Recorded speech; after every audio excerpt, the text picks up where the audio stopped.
Welcome to Chapter 21, The American Empire. After expansion of the United States across the North American continent under the banner of Manifest Destiny, the rising world power extended its reach across the ocean and acquired an empire just as Britain and France had done previously. Marxists had an explanation for this. They said that the great capitalist powers needed new markets and sources of raw materials to stave off collapse of capitalism. How fitting is this explanation to the American case?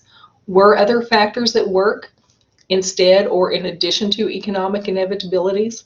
Did expansionism as practiced by the U.S. differ in any kind of significant ways from that of other empires? Secretary of State Seward wanted to expand America's capabilities abroad. To further his goal, he engineered the purchase of Alaska from Russia and also snapped up the Midway Islands. He was thwarted by Congress in his efforts to buy other islands, though. Secretary of State James G. Blaine focused on Latin America. He wanted to redirect the region's trade from Europe to the United States, and he engineered the creation of the Pan American Union.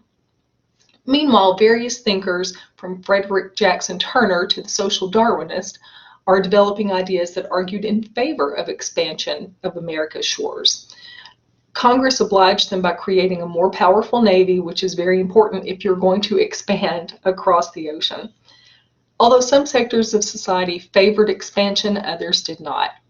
In 1893, an American group of landowners in the independent country of Hawaii conducted a coup against Queen Liliuokalani, a move that was supported by the American minister to Hawaii and backed by a contingent of U.S. Marines. However, President Grover Cleveland greatly opposed it.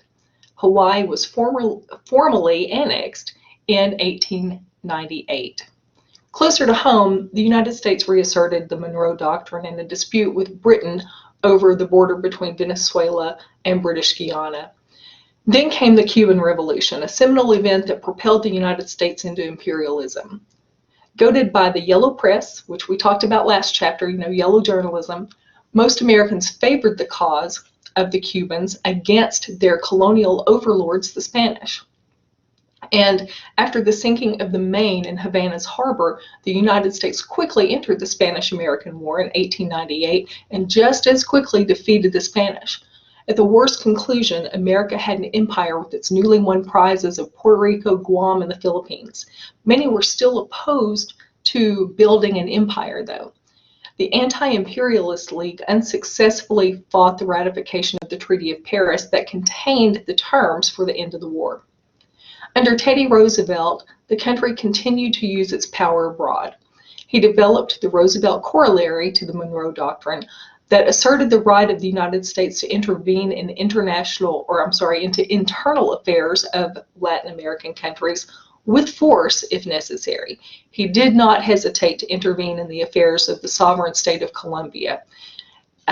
Roosevelt wanted a canal that would allow easy passage from the Pacific to the Atlantic Oceans, and he used military power to engineer a revolt of the Colombian province of Panama, which upon gaining independence, they promptly granted the United States the right to build that canal, which we have now. It's the Panama Canal.